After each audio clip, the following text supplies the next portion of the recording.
খালেদা জিয়াকে লন্ডন নিয়ে যেতে ঢাকার পথে জুবাইদার রহমান। কাতারের এয়ার অ্যাম্বুলেন্সের শাহজালাল বিমানবন্দরে পৌঁছাতে বিলম্ব।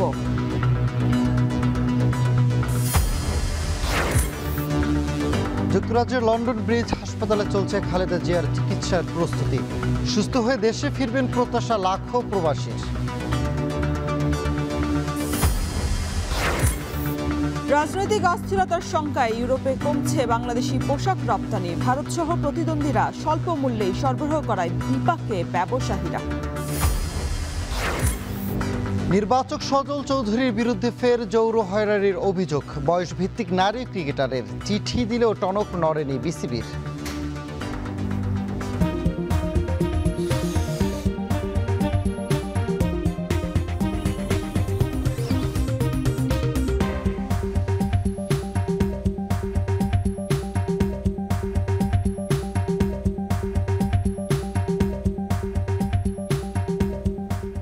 স্বাগত। এখন সকালে পুরো আয়োজনের সঙ্গে আছি আমি শরীফ রওশন। আমি সানিম। আজ লন্ডন নিয়ে যাওয়া হবে বিএনপি চেয়ারপারসন বেগম খালেদা জিয়াকে। চিকিৎসক পরিবারের সদস্য সহ 16 জন সদস্য তার সাথে যাবেন। তবে কাতারের আমিরের দেয়া বিশেষ এয়ার অ্যাম্বুলেন্স এখনও শাহজালাল আন্তর্জাতিক বিমানবন্দরে এসে পৌঁছায়নি। এ কারণে যাত্রা বিলম্ব হচ্ছে। বেগম খালেদা জিয়ার চিকিৎসার আরও খবর জানাতে রাজধানীর এভার কেয়ার হাসপাতালের সামনে থেকে যুক্ত হয়েছে সহকর্মী মিয়া আমিরুল। আমিরুল, জানাবেন যে খালেদা জিয়াকে লন্ডন নেওয়ার ব্যাপারে আর কি তথ্য আছে আপনার কাছে?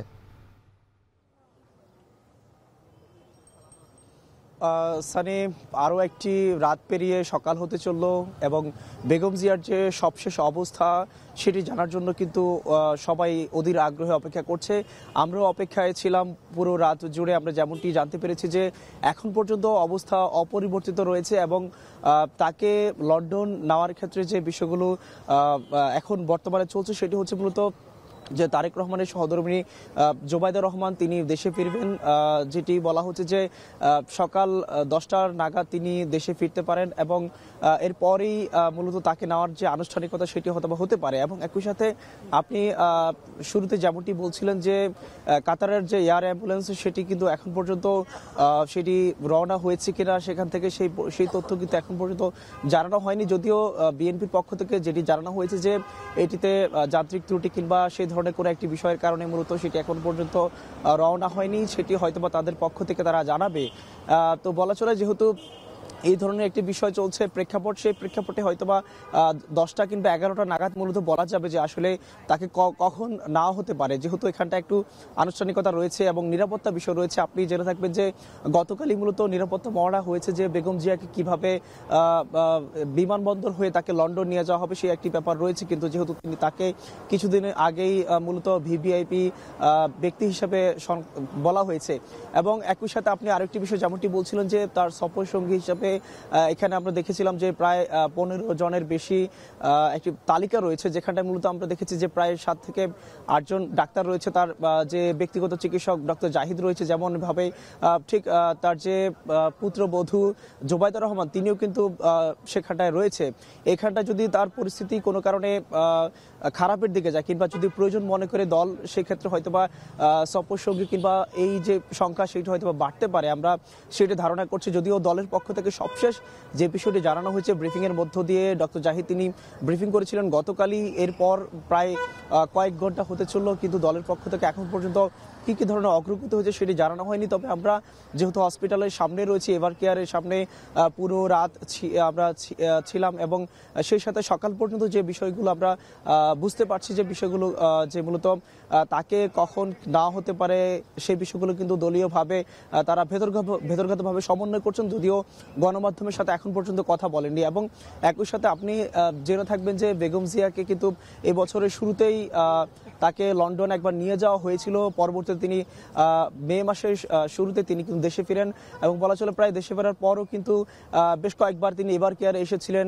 তার যে সমস্যা কিংবা তার যে তিনি যে রোগগুলোতে ভুগছেন সেই মূলত সে কারণে তিনি এসেছিলেন। তবে এবারের আশাটা একেবারে বলা চলে অন্যবারের চেয়ে বলা চলে বেশ সময়টা বেশ প্রায় 13 থেকে 14 দিন হতে চলল তিনি এভার কেয়ারে রয়েছেন। এবং আপনাকে আমি যদি বলি, আমি রাত থেকে যেমন যে বিষয়গুলো লক্ষ্য করছি এভার কেয়ারে বেগম বেগম জিয়ার অবস্থান কিংবা চিকিৎসা ঘিরে কিন্তু আমরা দেখেছিলাম বিভিন্ন পর্যায়ের নেতাকর্মীরা, দেশের বিভিন্ন জায়গা থেকে নেতাকর্মীরা তারা কিন্তু এখানে এসে অবস্থান করছেন। আমরা একেবারে বলা চলে শেষ রাত অবধিও অনেক নেতাকর্মীকে দেখেছি, আমরা কথা বলার চেষ্টা করছিলাম। তারা বিভিন্নভাবে তাদের যে নেত্রী তার জন্য তারা দোয়া করছেন এবং মোনাজাতের মধ্য দিয়ে তারা কিন্তু বিভিন্ন তার যে সুস্থতা কামনা তারা কিন্তু সেই বিষয়গুলো করছেন। এবং একই সাথে আমরা দেখেছিলাম যে এখানটায় মূলত নির্বাচন এখানটায় যেমনটি বলা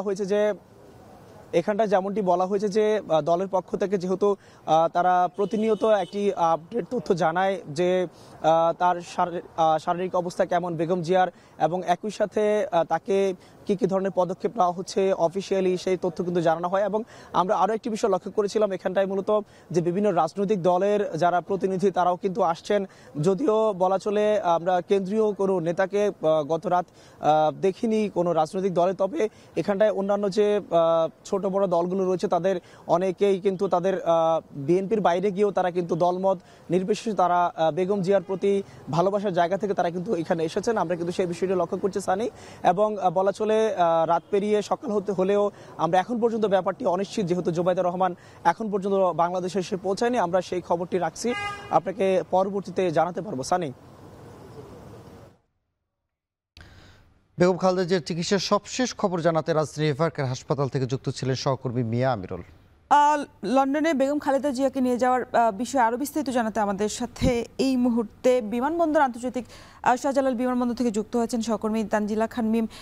মিম, আপনি জানাবেন যে এরই মধ্যে তো তারেক রহমানের স্ত্রী জুবাইদা রহমান রওনা হয়েছে লন্ডনের হিথ্রো বিমানবন্দর থেকে। তিনি কখন নাগাদ বাংলাদেশে অবতরণ করবে তার বিমানটি, এবং তিনি কি সরাসরি হাসপাতালে যাবেন কিনা, বিস্তারিত কি খবর আছে জানাবেন।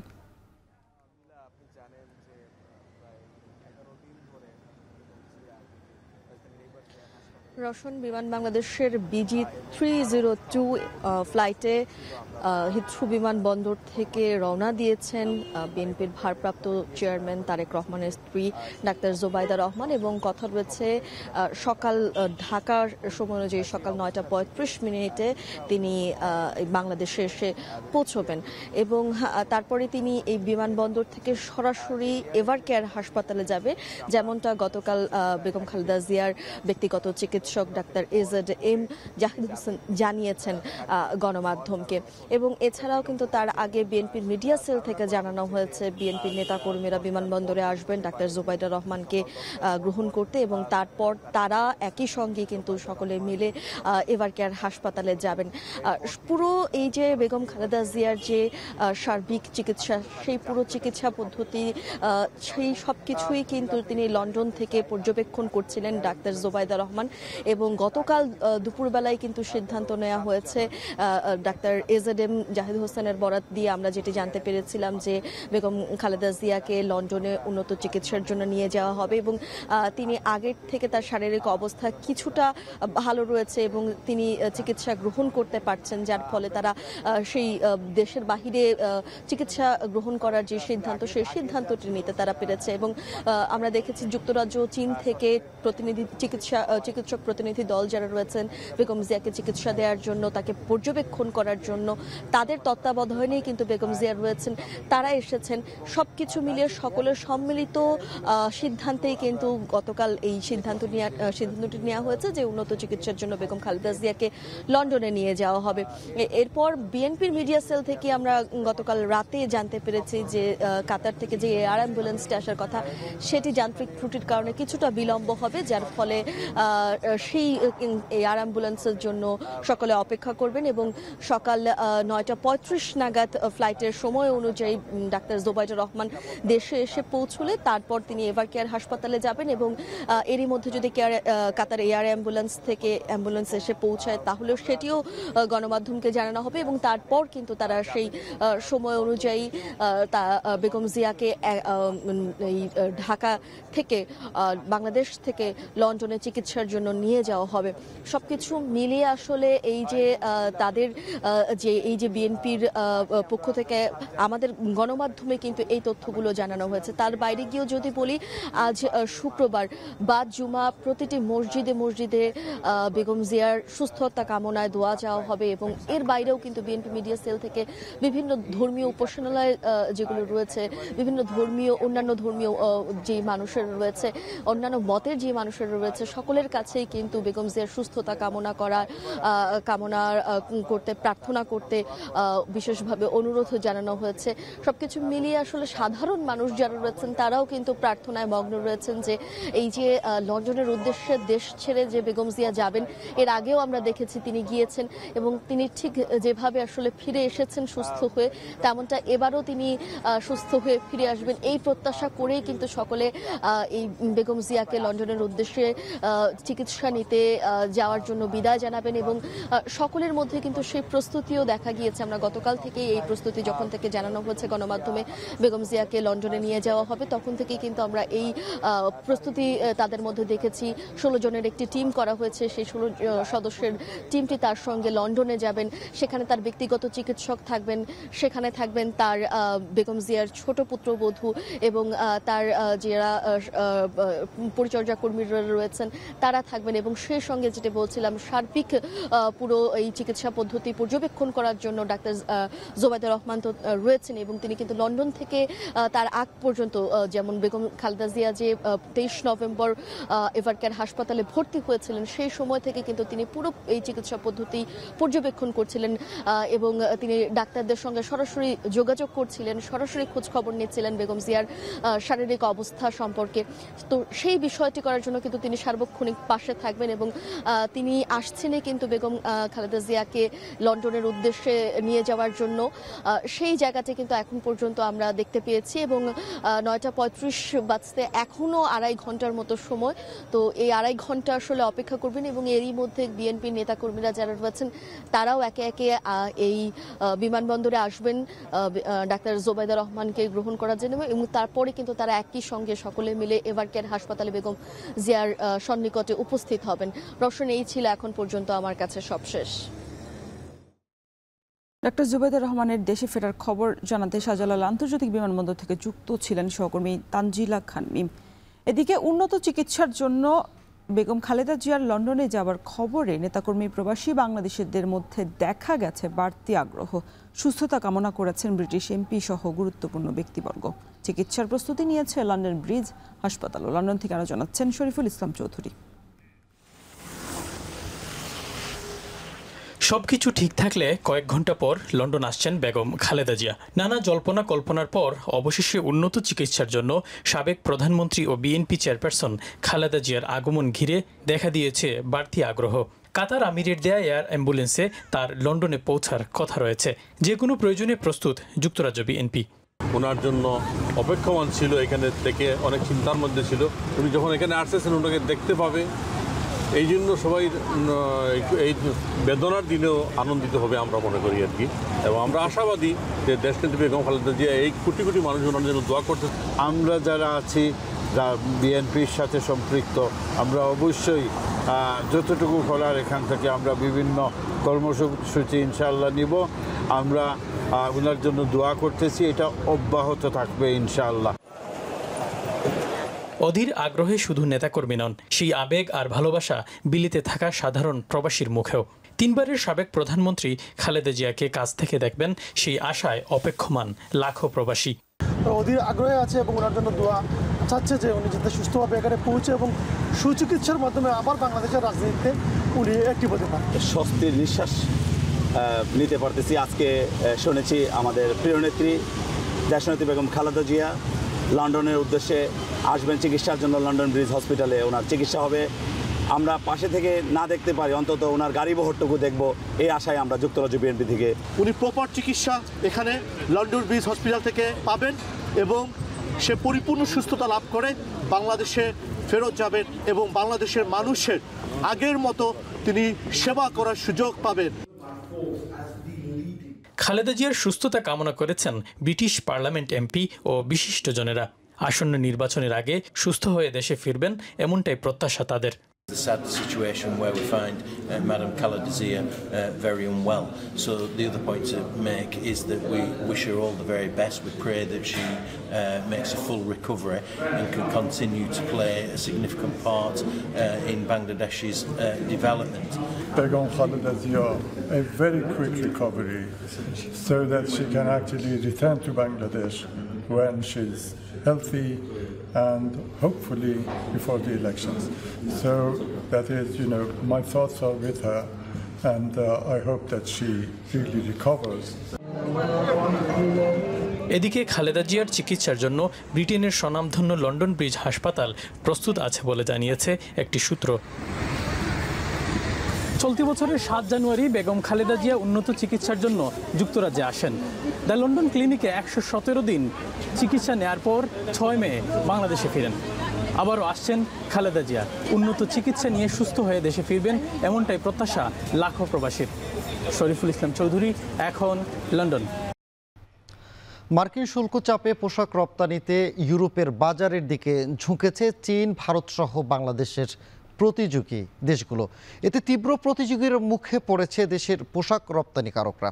সুযোগ বুঝে বিদেশি ক্রেতারা দিচ্ছেন দাম কমিয়ে। চলতি বছর ইউরোপের বড় ক্রেতা জার্মানি সহ ইউরোপের 12টি দেশে কমেছে রপ্তানি। এতে বেশি বিপাকে পড়েছে চট্টগ্রামের ছোট ও মাঝারি পোশাক কারখানা। বিস্তারিত হাজেরা শিউলির প্রতিবেদনে।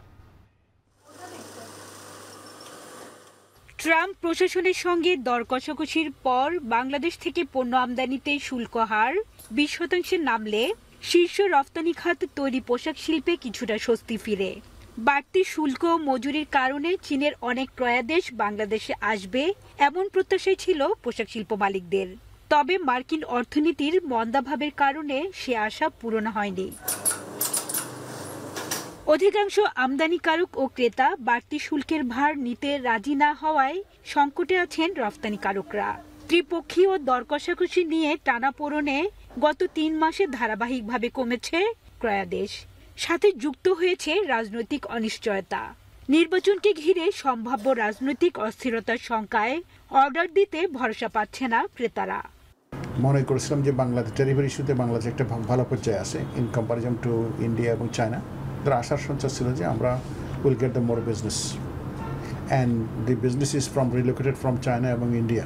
কিছু কিছু রিলোকেট হচ্ছে, বাট কথা হচ্ছে ডিমান্ড তো কম, যার ধরুন যে অর্ডারের volume is going to be less. We are very, আমরা খুব হার্ড টাইম এখন আমাদেরকে যাচ্ছে। রিটেলার বলতেছে আমি এটা কোনোভাবেই বর্তমান মার্কেট প্রেক্ষাপটে আমি আমার ক্রেতার উপর এটা ইম্পোজ করতে পারবো না। এমনিই আমার আগের দামেই তো আমি বিক্রি করতে পারতেছি না। তাহলে এই 20% অ্যাডজাস্টমেন্ট নিয়েই বড় শঙ্কা এখন আমাদের। আর দ্বিতীয় হচ্ছে যে বাংলাদেশের যে রাজনৈতিক যে অস্থিরতা, যে বাংলাদেশের তৈরি পোশাকের 48%ই রপ্তানি হয় ইউরোপে। এই মহাদেশে এককভাবে সবচেয়ে বড় ক্রেতা জার্মানি। এছাড়া ফ্রান্স, বেলজিয়াম, ডেনমার্ক, সুইডেন সহ 12টি দেশে রপ্তানি কমেছে 3 থেকে সর্বোচ্চ 75% পর্যন্ত। মার্কিন শুল্ক চাপের কারণে প্রতিযোগী অধিকাংশ দেশ ইউরোপে ঝুঁকে পড়ায় সেখানে মূল্য নিয়ে তীব্র প্রতিযোগিতার মুখে পড়তে হচ্ছে বাংলাদেশি রপ্তানিকারকদের। এ অবস্থায় কোনো কোনো দেশ কম মূল্যে ক্রয়াদেশ নিলেও বন্দরের ট্যারিফ সহ বিভিন্ন খাতে খরচ বাড়ায় বিপাকে বাংলাদেশি রপ্তানিকারকরা। আগে যারা ইউরোপ মার্কেটে কাজ করতো ওদের সাথে আমাদের সাথে এখন একটা আপনার যে অনেকটা আপনার ওই যে প্রতিযোগিতা শুরু হয়ে গেছে, কাটিয়ে কে কম প্রাইসে অর্ডার নেবে। এই কম প্রাইস অর্ডার নিতে গিয়ে তো আমরা বিপদে পড়ে যাচ্ছি। ইন্ডিয়া মার্কেট যখন আপনার ইউরোপে যখন যাচ্ছে তখন কিন্তু আমরা ইউরোপের অর্ডার কিন্তু কম পাচ্ছি, এবং টেরিফে এখনও আমাদের কমানোর সাথে সাথে আমাদের লোকাল লজিস্টিকগুলো কিন্তু প্রাইস বেড়ে যাচ্ছে। তো সেগুলোর কারণে কিন্তু আমরা কস্টিংয়ের দিক দিয়ে এখনও অন্যান্য কান্ট্রির সাথে পাচ্ছি না, কারণ আমাদের কম্পিটিটর হচ্ছে যে বাইরের কান্ট্রি। অর্ডার না থাকায় আর্থিক সংকটে অনেক কারখানা বেতন দিতে না পারলেও ব্যাংক থেকে সহযোগিতা পাচ্ছে না। সংকট কাটিয়ে উঠতে সরকারের কাছ থেকে নীতি সহায়তা ও স্বল্প সুদে ঋণ চান উদ্যোক্তারা। দুঃসময় যাচ্ছে যে বেতন দিতে পারতেছে না টাইমলি, আপনার যার কারণে আমাদের হয়তো সবার হেল্প দরকার হচ্ছে। ইভেন ব্যাঙ্কগুলিও কিন্তু এখন আগের মতো আগায় আসছে না যে আপনাকে ওইভাবে সাপোর্ট দিয়ে যাবে। স্পেশালি আপনি দেখেন 5টা ব্যাংক তো একসাথে মার্চ করাতে এখন ওই ব্যাঙ্কগুলি কোনো ফান্ডে পাওয়া যাচ্ছে না। ব্যাংকের যে সহযোগিতা এক্সপোর্টারদেরকে দেওয়া দরকার আমরা নতুনভাবে বা আমরা নতুন কিছুই চাচ্ছি না, আমরা চাচ্ছি যে কি আমাদের কম্পিটিটিভ দেশগুলা বা পৃথিবীর অন্যান্য এক্সপোর্টিং কান্ট্রিগুলা এক্সপোর্টারদেরকে যেভাবে নার্সিং করতেছে গভর্নমেন্টের পক্ষ থেকে পলিসি সাপোর্ট দিয়ে আমাদেরকে যদি সেটা দেওয়া হয়, ইনশাআল্লাহ আমাদের তো ইনফ্রাস্ট্রাকচার রেডি। আমাদের 2025-26 অর্থ বছরে পোশাক রফতানির লক্ষ্যমাত্রা প্রায় $45 বিলিয়ন। অক্টোবর পর্যন্ত অর্থ বছরের প্রথম 4 মাসে রফতানি হয়েছে প্রায় $13 বিলিয়ন। হাজারা শিউলি, এখন চট্টগ্রাম। নিচ্ছে একটা বিরতি, ফিরছে একটু পরে।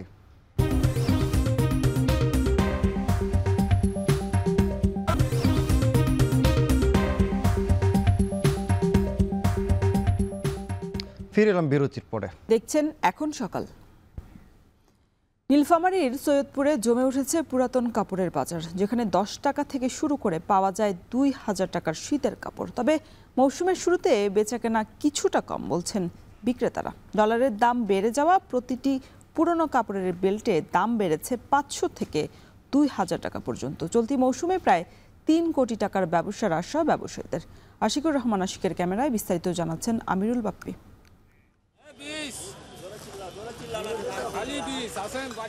20 টাকা দাম শুনে ভাবার কোনো অবকাশ নেই যে এই দামে শুধু মোজা বিক্রি হচ্ছে। 20 টাকায় মিলছে সোয়েটার আর জ্যাকেটও। নীলফামারীর সৈয়দপুরে এই লন্ডা বাজারে 20 টাকা থেকে শুরু করে মিলছে 2000 টাকার শীতের কাপড়। সোয়েটার, জ্যাকেট, কম্বল, ব্লেজার, কোট, লং কোট থেকে শুরু করে সব ধরনের পোশাকই মিলছে এই বাজারে। রেল স্টেশনের পাশে প্রায় আধা কিলোমিটার জায়গা জুড়ে প্রতি শীত মৌসুমেই জমজমাট হয়ে ওঠে এই বাজার। অক্টোবরের শেষ থেকে শুরু করে ফেব্রুয়ারি পর্যন্ত মেলে পুরনো কাপড়। শীত যত বাড়ে ততই এই বাজারে বাড়ে ক্রেতা সমাগম। তবে চলতি বছর পোশাকের দাম কিছুটা বেশি বলছেন ক্রেতারা।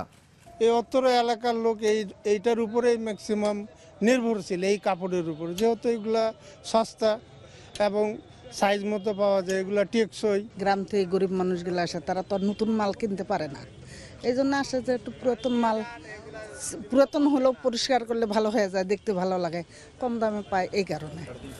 শুধু খুচরা ক্রেতাই নয়, লন্ডা বাজারে দেশের বিভিন্ন প্রান্ত থেকে আসছেন পাইকাররাও, যাদের হাত ধরে এখানকার পোশাক ছড়িয়ে পড়ছে বিভিন্ন জেলায়। 20 টাকা থেকে শুরু করে প্রায় 300, 400, 500, 1000, 1500, 2000 অনেক ধরনের কাপড় পাওয়া যায়। মানে আগে বছর থেকে একটা বেলে মনে করেন 2000, 1000 টাকা বেল প্রতি বালতি আছে।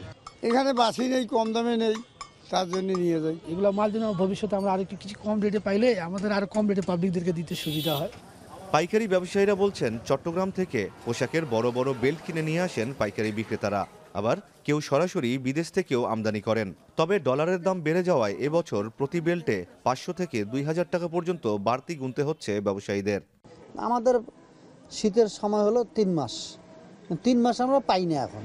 কোনো বছর হয়তো 15 দিন, 20 দিন সর্বোচ্চ, বা 1 মাস, এর বেশি আমরা পাই না। আমাদের দেশীয় টাকায় যদি আমরা কেনাকাটা করতাম তাহলে সব ভিন্ন কথা ছিল। যেহেতু ডলার দিয়ে সব কিছু কেনাকাটা হয়, সেখানে আপনার রেট যেহেতু ডলারের বেশি, প্রভাবটা ওখানে পড়বেই, কিছুই করার নাই। চলতি শীত মৌসুমের 4 মাসে এই বাজার থেকে 3 কোটি টাকার বাণিজ্য হবে বলছেন ব্যবসায়ীরা। প্রতি বছর শীত মৌসুমে সৈয়দপুরে বসে এই পুরনো কাপড়ের বাজার। 10 টাকা থেকে শুরু করে 1000 টাকা পর্যন্ত বিভিন্ন মানের কাপড় পাওয়া যায় এই বাজারে। শুধু সৈয়দপুরের অধিবাসীরাই নয়, আশেপাশের অনেক এলাকা থেকে কম দামে কাপড় কিনতে এখানে ভিড় করেন মানুষজন। শীত যত বাড়ে ততই বাড়ে এই ব্যবসার পরিধি। আর এই বাজারের উপর নির্ভর করে চলে প্রায় 1000 পরিবার। আমিরুল বাপ্পি, এখন সৈয়দপুর। মেহেরপুরে জেঁকে বসেছে শীত। তাপমাত্রা প্রতিনিয়তই নিম্নমুখী হচ্ছে, ব্যাহত হচ্ছে জীবনযাত্রা। কনকনে শীতে উত্তরের হিমেল হাওয়ায় যোগ হয়ে জনজীবনকে অতিষ্ঠ করে তুলেছে। মেহেরপুর থেকে শীত পরিস্থিতির খবর জানাতে যুক্ত হচ্ছেন সহকর্মী মুজাহিদ আল মুন্না। মুন্না, জানাবেন যে মেহেরপুরে কুয়াশা কেমন পড়েছে, শীতের সকালে যানবাহন চলাচলে সমস্যা হচ্ছে কিনা?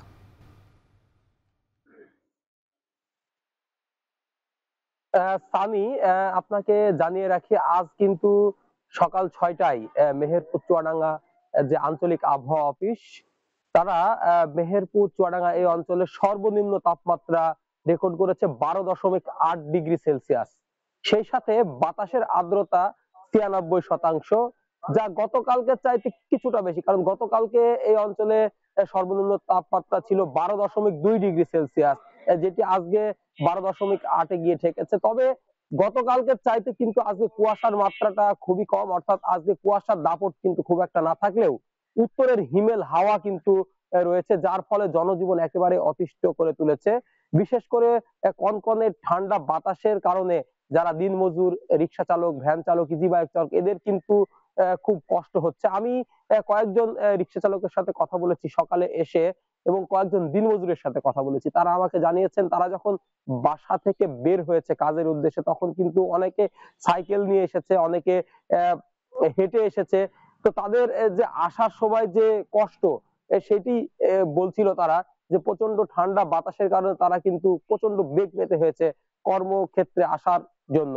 তবে এছাড়াও আমি কয়েকজন পথচারীর সাথে কথা বলেছি, তারা আমাকে জানিয়েছেন আজকে কুয়াশার দাপট না থাকলেও কিন্তু শীতের মাত্রাটা গতকালকে চাইতে বেশি, অর্থাৎ তাপমাত্রা 12.8 ডিগ্রি সেলসিয়াস হলেও অনুভূতি তাপমাত্রা কিন্তু 10 ডিগ্রির নিচে বলে মনে করছে এই জনপদের লোকজন।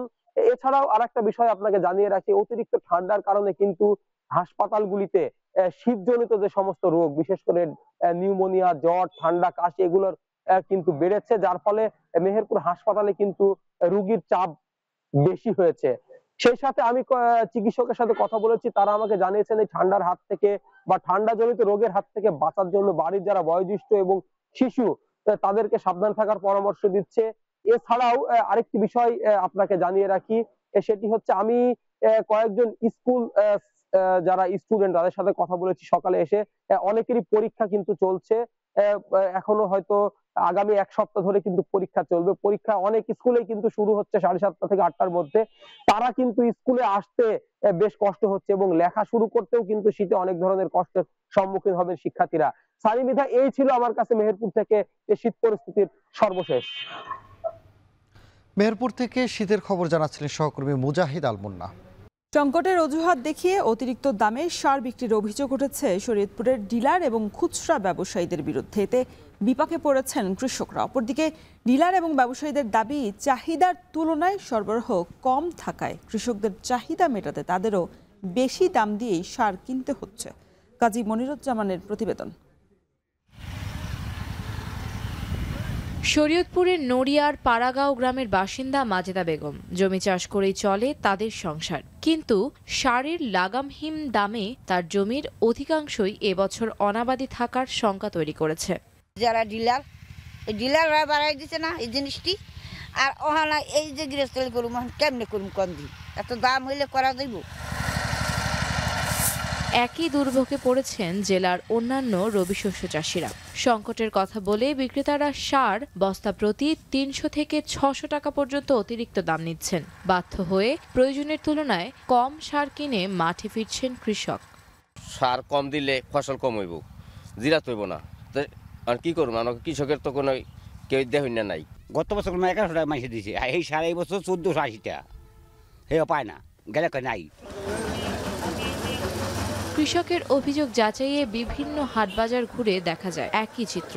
কাজিরহাট বাজারে এক কৃষক 2 বস্তা সার কিনেছেন 3100 টাকায়, অথচ বস্তায় সরকার নির্ধারিত মূল্য লেখা রয়েছে 1050 টাকা। আমাদের চাইছিল 1320 টাকা, এরপর গুলা যাইছি মনে কর ব্যান নিয়ে আইছি মনে কর 1330 টাকা, কম দিন না, এটা নিয়ে গেছে। আর কি ইনি কইতেছে আমার দোকানের কথা, দোকান তো অনেক, এনারা তো ভুল হইতে পারে। ডিলার ও খুচরা বিক্রেতাদের সিন্ডিকেটে ন্যায্য মূল্য থেকে বঞ্চিত কৃষকরা দাবি জানায় সারের ন্যায্য মূল্য নিশ্চিত ও সিন্ডিকেট ভাঙার।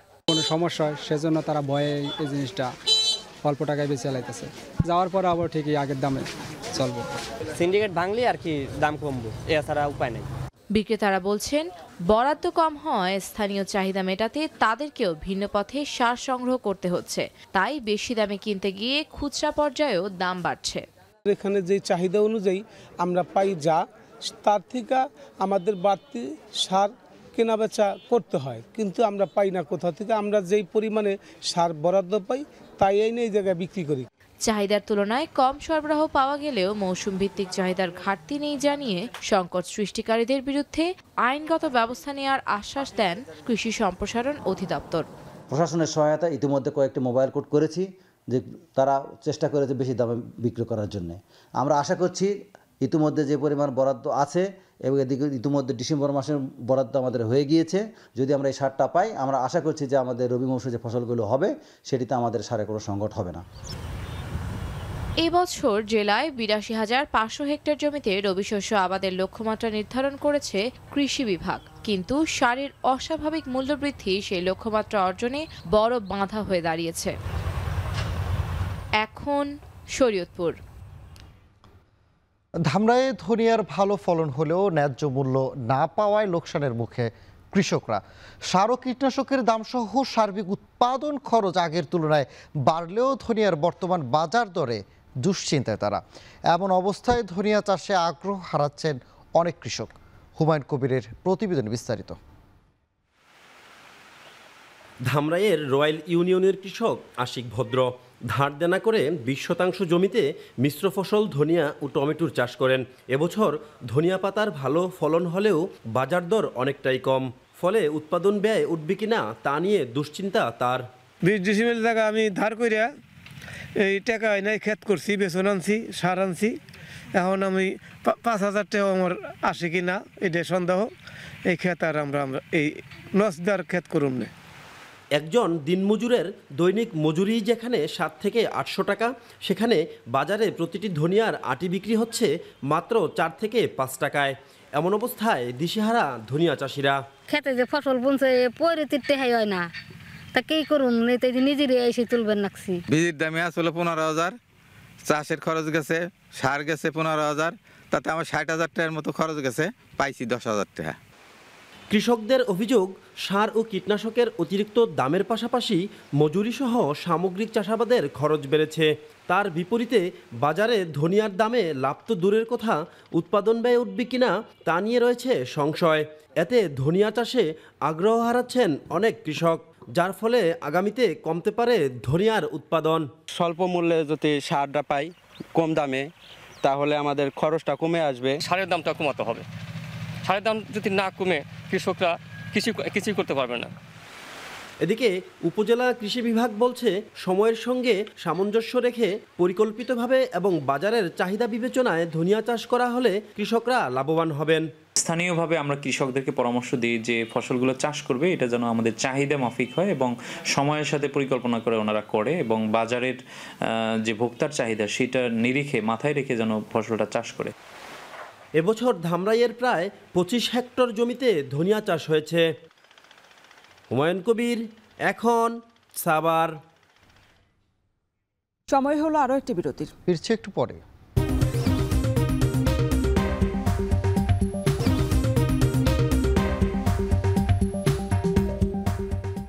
বিরতির পর ফিরে এলাম আরো একবার। দেখছেন এখন সকাল। উত্তরের কৃষি বৈচিত্র্যের জেলা নাটোরের বিভিন্ন বিলে স্থায়ী জলাবদ্ধতায় দুর্ভোগে হাজারো কৃষক। ফসলি জমিগুলোতে দীর্ঘদিন ধরে ফসল না হওয়ায় কিছু কিছু বিলের নামই হয়ে গেছে মরা বিল। এসব বিল এখন ভরে থাকে কচুরিপানায়। দিনের পর দিন ফসল ফলাতে না পেরে আর্থিকভাবেও ক্ষতির মুখে পড়েছেন কৃষকরা। মাহবুব হোসেনের প্রতিবেদন। নাটোর শহরতলির দিয়ার ভিটা বিল, একসময় এই বিলে ধান, গম, সরিষা সহ বিভিন্ন ফসল ফলাতেন কৃষকরা, কিন্তু গত 10 বছর ধরে স্থায়ী জলাবদ্ধতায় এখন কোনো ফসলই ফলাতে পারেন না তারা। এজন্য স্থানীয়রা বিলটির নাম দিয়েছে মরা বিল। দীর্ঘদিন ধরে ফসল ফলাতে না পেরে আর্থিক ক্ষতির শিকার এই বিলের আশপাশের 5 শতাধিক কৃষক। পানি নামার জায়গায় নাই, 10-15 বছর ধরে পড়ে আছে। না থাকার কারণে আমরা নাম ফেলা আছে মরা বিল, কোনো ফসল আছে কিছুই হয় না। পানি আটকে থাকে, পানি বাড়ায় না, কি করে ফসল হবে? পানি সবসময় ডুবে থাকে, পানি বাড়ানোর রাস্তা নেই। আগে 3টা হয়তো, এখন তো কোনো পানির জন্য কোনো ফসলই হয় না, প্রত্যেকটা ফসলই মার। কৃষকের লস, সব তরফই লস। উৎপাদন না হলে তো সরকারেরও লস। শুধু শহরতলির ডিয়ার ভিটা বিল নয়, সদর উপজেলার শিবদুর গ্রাম পশ্চিমপাড়া বিল, কামানগাড়ি বিল, মল্লিকহাটি বিল, ইসলাবাড়ি বিল সহ ছোট বড় অসংখ্য বিল এখন রূপ নিয়েছে স্থায়ী জলাবদ্ধতায়। এসব বিলও গত বছর রসুন, পেঁয়াজ, সরিষা, ভুট্টার মতো নানা অর্থকরী ফসল ফলিয়েছেন কৃষকরা। কিন্তু বিলগুলোর পানি নিষ্কাশনের পথগুলো বন্ধের পাশাপাশি নভেম্বরের অসময়ের বৃষ্টিতে চাষাবাদের সুযোগই পায়নি কৃষকরা। সর্ষে করতে পারতাম, তারপরে বাদাম করতে পারতাম, ওটা করতে পারছি না। ওগুলো সব চলে গেলে এখন লাস্টে যদি ভুট্টা লাগাতে পারি তা না। জলা আছে, জলাটা নিষ্কাশন যদি করা যায় তাহলে এই মাঠের পানি খুব দ্রুত নেমে যাবে, কিন্তু এটা কৃষি বিভাগ কোনো উদ্যোগ নেয় না, দেখে না এই মাঠে পানি জলাবদ্ধতা হয়ে থাকে। দেশে রসুনের অর্ধেক উৎপাদন হয় নাটোরে। এবছর জেলায় রসুন রোপণের লক্ষ্যমাত্রা ধরা হয়েছে 23,110 হেক্টর জমিতে, সেখানে রোপণ হয়েছে মাত্র 1300 হেক্টর। এছাড়া পেঁয়াজ রোপণের লক্ষ্যমাত্রা 7,385 হেক্টর হলেও সেখানে রোপণ হয়েছে 1,027 হেক্টর জমিতে। তবে বেশিরভাগ বিলে পানি জমে থাকায় এবার রসুন, পেঁয়াজ, ভুট্টা সহ অন্যান্য ফসলের লক্ষ্যমাত্রা পূরণে দেখা দিয়েছে সংশয়। জলাবদ্ধতা নিরসনে কৃষি বিভাগের নিষ্ক্রিয়তা কেন, এমন প্রশ্ন ছিল এই কর্মকর্তার কাছে। আমরা আমাদের কথা বলছি যে কৃষকের জলাবদ্ধ হয়ে আসছে, এই বিষয়গুলো নিয়ে আমরা কথা বলছি, কিন্তু যাদের কারোর কথা তারাও চেষ্টা করছে। আমি বলেছে যে আমরা তো কেবলই সুইচ গেট ছেড়ে দিয়ে আসলাম। মিটিংয়ে ওইটা নিয়ে কথা হয়েছে, আপনার সাংবাদিকরা বলছে যে আপনারা ছেড়ে দিয়ে আসছেন, ওরা কিছুক্ষণ পরে আবার বন্ধ করে দিচ্ছে। সব মেলা হিসেবে তর্ক বিতর্ক আছে। স্থায়ী এই জলাবদ্ধতা যেন এখন কৃষকের বুকের কাঁটা। দিনের পর দিন ফসল ফলাতে না পেরে আর্থিক ক্ষতির শিকার হচ্ছেন তারা। সে সাথে সময় মতো ফসল উৎপাদন না হয় হুমকির মুখে পড়ছে খাদ্য নিরাপত্তা। স্থানীয় কৃষকদের অভিযোগ, জলাবদ্ধতা নিরসনে কৃষি বিভাগ কোনো ভূমিকা রাখছে না। তাই এখনই জলাবদ্ধতা নিরসনে দ্রুত পদক্ষেপ নেওয়ার তাগিদ তাদের। মাহবুব হোসেন, এখন, নাটোর। এবার আন্তর্জাতিক প্রসঙ্গ। ট্রাম্পের শুল্ক নীতি ফাটল ধরাতে পারেনি সোভিয়েত আমলে গড়ে ওঠা ভারত রাশিয়া দ্বিপক্ষীয় সম্পর্কে। আর পেছনে আছে যুদ্ধাস্ত্র ও সামরিক প্রযুক্তি ভাগাভাগির সমীকরণ। মোদির 11 বছরের শাসন আমলে পুতিনের চতুর্থবার ভারত সফর ইঙ্গিত করে নয়াদিল্লির সঙ্গে বাণিজ্য ও কূটনৈতিক সম্পর্ক অটুট রাখতে কোনো ঝুঁকি নিতে চান না রুশ প্রেসিডেন্ট। ঐতিহাসিক এই দুপক্ষীয় সম্পর্কের উত্থান ও গন্তব্য নিয়ে বিস্তারিত সতীর্থ কর্মকারের প্রতিবেদনে। মোদিকে ঘনিষ্ঠ বন্ধু হিসেবে স্বীকার করলেও রাশিয়া থেকে তেল আমদানি করায় নয়াদিল্লির বেশ কিছু পণ্যে 50% আমদানি শুল্ক আরোপ করেছেন ডোনাল্ড ট্রাম্প। তবে যুক্তরাষ্ট্র ও ইউরোপীয় ইউনিয়নের সঙ্গে সামঞ্জস্য বজায় রাখতে গেল নভেম্বরে মস্কো থেকে অপরিশোধিত তেল আমদানি বন্ধের সিদ্ধান্ত নেয় ভারতের সবচেয়ে বড় শিল্পগোষ্ঠী ও মুকেশ আম্বানির মালিকানাধীন প্রতিষ্ঠান রিলায়েন্স ইন্ডাস্ট্রিজ। এমনই এক প্রেক্ষাপটে 4 বছর পর দুদিনের ভারত সফরে রুশ প্রেসিডেন্ট। যুদ্ধবিমান থেকে বাণিজ্য রুট, সাবমেরিন লিজ নেয়া থেকে মহাকাশ প্রযুক্তি, অনেক চুক্তির সম্ভাবনায় উঁকি দিচ্ছে পুতিনের এই সফর কেন্দ্র করে। ইউক্রেন যুদ্ধ, ট্রাম্পের তৃতীয় মেয়াদ, শুল্কদ্বন্দ্ব, নানা পট পরিবর্তনেও ভাটা পড়েনি মস্কো নয়াদিল্লির সম্পর্কের রসায়নে। আর এর পেছনে আছে যুদ্ধাস্ত্র আর সামরিক প্রযুক্তি ভাগাভাগির সমীকরণ। এ নিয়ে মোট 10 বার ভারত সফরে গেছেন পুতিন। এর মধ্যে 4 বারই ক্ষমতায় নরেন্দ্র মোদী। বিপরীতে মোদী রাশিয়ায় গেছেন মোট 7 বার। এই পরিসংখ্যান থেকে বোঝা যায় মোদী পুতিন সম্পর্কের গভীরতা। ইউক্রেন যুদ্ধ শুরুর পর যুক্তরাষ্ট্র ও পশ্চিমারা যেভাবে মস্কো বিরোধী অবস্থানে, সেখানেও রাশিয়ার সঙ্গে সদ্ভাব বজায় রেখেছে ভারত। মস্কোর তেল কেনা নিয়ে ওয়াশিংটনের সঙ্গে বিরোধ হলেও কূটনৈতিকভাবে তা মোকাবিলার চেষ্টা করছে ক্ষমতাসীন বিজেপি সরকার। এখনও ভারতীয় প্রতিরক্ষা সরঞ্জামের 60%ই মস্কো ভিত্তিক প্রতিষ্ঠানের, সোভিয়েত আমলে যা ছিল প্রায় 80%। 1950-এর দশকের মাঝামাঝি সময়ে সোভিয়েত নির্মিত কার্গো বিমান আমদানি করে ভারত। 1960-এর দশকে কেনা হয় MI-4 হেলিকপ্টার। 1962-তে মিগ-21 বিমান যৌথভাবে নির্মাণে প্রযুক্তি হস্তান্তরে সম্মত হয় দুই দেশ। বিশ্বের মোট 11,500 মিগ-21 বিমানের 1200 একাই দখলে নেয় ভারত। 1980 শুরুর দিকে সুইং উইং মিগ-23 ও এর আকাশ প্রতিরক্ষা সংস্করণ মিগ-23 MF এর নির্মাণ বা অ্যাসেম্বল শুরু করে মস্কো নয়াদিল্লি। সবশেষ 114টি যুদ্ধবিমান তৈরি করতে ভারত যে মাল্টি রোল ফাইটার এয়ারক্রাফট প্রকল্প ঘোষণা করেছে, সেখান থেকে 2টি বিমান কেনার প্রস্তাব করেছে মস্কো। ভারতকে প্রথম ক্ষেপণাস্ত্রের সেটও দিয়েছিল রাশিয়া। MiG-21-এর সঙ্গে যে K-13 মিসাইল পাঠানো হয় সেটাই ছিল প্রথম প্রজন্মের এয়ার টু এয়ার ক্ষেপণাস্ত্র। যৌথভাবে বানানো ব্রহ্মোস ক্রুজ মিসাইল ইতিমধ্যে ভারতীয় সশস্ত্র বাহিনীতে অন্তর্ভুক্ত করা হয়েছে। আর রুশ যুদ্ধজাহাজ অ্যাডমিরাল গরশকোভের আধুনিক সংস্করণ বিমানবাহী জাহাজ INS বিক্রমাদিত্য ভারতীয় সেনাবাহিনীর সঙ্গে রাশিয়ার দীর্ঘস্থায়ী বিমান সহযোগিতার একটি গুরুত্বপূর্ণ প্রতীক। 2007 সালে যৌথভাবে পঞ্চম প্রজন্মের স্টিলথ মাল্টিরোল যুদ্ধবিমান Su-57 বিমান তৈরির চুক্তি করে মস্কো নয়াদিল্লি। 2018-তে ভারত ওই চুক্তি থেকে বের হয়ে গেলেও রাশিয়া একাই এই প্রকল্পে সফল হয়। 2025-এ মস্কো আবারও ভারতকে Su-57 বিমানের প্রোডাকশন ও প্রযুক্তি হস্তান্তরের প্রস্তাব দেয়। এই প্রস্তাব গ্রহণ করলে শুধু বিমান নির্মাণ নয়, পঞ্চম প্রজন্মের যুদ্ধবিমানের প্রযুক্তিও হাতে পাবে ভারত। সতীর্থ কর্মকার, এখন বিশ্ব। নিচ্ছি আরো একটি বিরতি, ফিরছি একটু পরে, সাথেই থাকুন।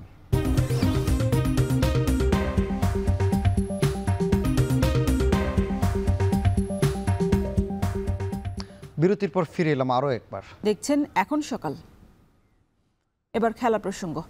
বিসিবির নারী উইংয়ের বয়সভিত্তিক দলের নির্বাচক সজল চৌধুরীর বিরুদ্ধে আবারও যৌন হয়রানির অভিযোগ তুলেছেন বয়সভিত্তিক দলের নারী ক্রিকেটার। বিসিবিতে সরাসরি চিঠি দিলেও লাভ হয়নি, বরং এখনও বহাল আছেন নিজ দায়িত্বে সজল চৌধুরী। মানসিকভাবে হেনস্থা এবং বারবার কুপ্রস্তাবের শিকার সেই নারী ক্রিকেটারের সাক্ষাৎকারে এখন টিভিকে জানিয়েছেন তার ভয়ঙ্কর সেই অভিজ্ঞতার কথা। বিস্তারিত জানাচ্ছেন আরিফুল ইসলাম সাহাব। তোমার রুমমেট থাকবে না, তখন তুমি আমার সাথে দেখা কইরো, পার্সোনালি ভাবে মিট কইরো। তোমার বয়ফ্রেন্ড আছে নাকি? আমারও তো বউ আছে, সমস্যা কি? তোমার আমার মধ্যে পার্সোনালি থাকবে। কথাগুলো ভুক্তভোগী একজন নারী ক্রিকেটারের, যিনি স্বপ্ন দেখেন বিশ্বমঞ্চে জ্যোতিদের মতো একদিন তিনিও ব্যাট হাতে দেশের প্রতিনিধিত্ব করবেন। কিন্তু সেই স্বপ্ন যদি শুরুতেই প্রচণ্ড হোঁচট খায়। অভিযোগের তীরটা বিসিবির বয়সভিত্তিক নারী দলের নির্বাচক ও ম্যানেজারের দায়িত্বে থাকা সজল চৌধুরীর দিকে। এর আগে তার বিরুদ্ধে জাহানারা রেশমারাও স্পর্শকাতর অভিযোগ করেন, তবে এখনও দায়িত্বে বহাল আছেন তিনি। সজল স্যার যখন মাঠে থাকে, উনি যদি একজনের সাথে সামনাসামনি কোনো মেয়ের সাথে কথা বলে, ওনার চোখ কখনোই চোখে থাকে না, সবসময় বুকের দিকে তাকায় থাকে মেয়েদের। নারী ক্রিকেটারের পাশে দাঁড়িয়ে যার স্বপ্ন পূরণে পথ দেখানোর কথা, সেই সজল চৌধুরীকেই এখন প্রতিবন্ধকতা মনে করছেন এই নারী ক্রিকেটার। তুমি অনেক সুন্দর, তোমাকে আমার অনেক পার্সোনালি ভালো লাগে, তোমার রুমমেট যখন থাকবে না তখন তুমি আমার সাথে পার্সোনালি দেখা করবা, কথা বলার ট্রাই করতেছিল, একে ওকে দিয়ে ডেকে পাঠানো। তখন আমি ওনার সাথে কোনো কথা বলি নাই, তখন উনি আমাকে বলে ঠিক আছে দেখবো নি তুমি কেমনে খেলো। একবার হলে সেটাকে নিছক ভুল বলে চালিয়ে দেয়া যায়, কিন্তু একই রকম প্রস্তাব যদি বারবার দেওয়া হয় তাহলে সেটাকে ইচ্ছাকৃত বা উদ্দেশ্য প্রণোদিত বলেই সাব্যস্ত করছেন অভিযোগকারীরা। ব্যাটিং এর কথা না জিজ্ঞাসা করে উনি আমাকে বাজে মন্তব্য করে, বলে যে তোমার ঠোঁট সুন্দর, তোমার চোখে কাজল, তোমার মুখে সানস্ক্রিন দেয়া, তোমার বডি ফিটনেস সুন্দর, তোমাকে দেখে তো যে কেউ পাগল হয়ে যাবে। আমি নিজেও পাগল হয়ে যাচ্ছি। ট্রায়ালের দিন সন্ধ্যায় উনি আমাকে কল দেয়, কল দিয়ে আমাকে বলে যে রাজশাহীটা একটু ঘুরাইতে, রাজশাহীটা নাকি অনেক সুন্দর, উনি হোটেলে একাই আছে। শুধু তাই নয়, বিভাগীয় দলের খেলায় একাদশের সুযোগ না পাওয়ায় এই নারী ক্রিকেটারকে একান্তে স্পেশাল মিটিং করার অফার করার অভিযোগ আছে সজল চৌধুরীর বিরুদ্ধে। উনি আমাকে বলে তোমাকে নিয়ে পার্সোনাল একটা মিটিং করতে হবে, তোমাকে কেন খেলাচ্ছে না, তুমি লেফটি ব্যাটসম্যান, তোমাকে কেন খেলায় না, আমি তোমার এই বিষয়টা দেখতেছি, তোমাকে নিয়ে কি করা যায়। এদিকে বিসিবি সভাপতি বরাবর চিঠি দেয়া হলেও সাড়া মেলেনি। অভিযোগকারী এই নারী ক্রিকেটারদের অভিযোগে গুরুত্ব না মিললেও সজল চৌধুরীর স্ত্রী স্বামীর মানহানির প্রতিকার চেয়ে যেই চিঠি লিখেছেন সেটা নাকি গুরুত্বের সাথেই নিয়েছে বিসিবি। নারী উইংয়ের আরেক প্রভাবশালী কর্মকর্তাও নাকি সজলকে বাঁচানোর জন্য দৌড়ঝাঁপ শুরু করেছেন, এমন গুঞ্জনও আছে। এখনো পর্যন্ত আমি দেখলাম না যে বিসিবি কারোর কোনো মেয়ের পাশে আছে। উল্টা শুনতেছি যে সজল স্যারের ওয়াইফ নাকি কমপ্লেন করছে, ওনার বিরুদ্ধে আরও বিসিবি লড়াই করতেছে। বিসিবি একবারও আমার সাথে কথা বলার ট্রাই করেনি। আমি প্রেসিডেন্টের কাছে আমার অভিযোগ পাঠাইছি, সে এখনো সিনও করে নাই, কোনো কিছুই দেখে নাই। মুখ খুললেই ক্যারিয়ার শেষ, সেই ভয়ে অনেক নারী ক্রিকেটারই মুখ বন্ধ রাখেন। তবে সাহস করে যারা বিসিবির আস্থাভাজনদের বিরুদ্ধে মুখ খুললেন তাদের ভবিষ্যৎ কি হবে? নারী ক্রিকেটারই বা ভবিষ্যৎ কি? আপাতত তাকিয়ে বিসিবির জবাব কিংবা পদক্ষেপের অপেক্ষায়। আরিফুল ইসলাম সাহাব, এখন, ঢাকা। শেষ করছি এখন সকাল। তার আগে শিরোনামগুলো আরো একবার। খালেদা জিয়াকে লন্ডন নিয়ে যেতে ঢাকার পথে জুবাইদা রহমান। কাতারের এয়ার অ্যাম্বুলেন্সে শাহজালাল বিমানবন্দরে পৌঁছাতে বিলম্ব।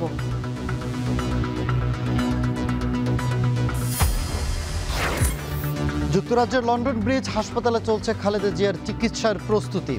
সুস্থ হয়ে দেশে ফিরবেন প্রত্যাশা লাখো প্রবাসীর।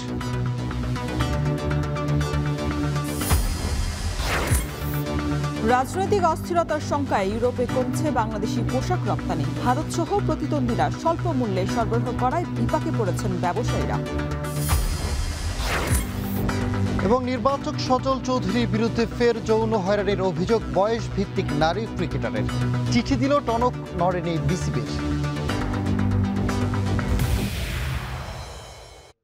এই ছিল এখন সকালের আয়োজনে। এখন টেলিভিশন ওয়েবসাইটে দেখতে ভিজিট করুন www.ekon.tv।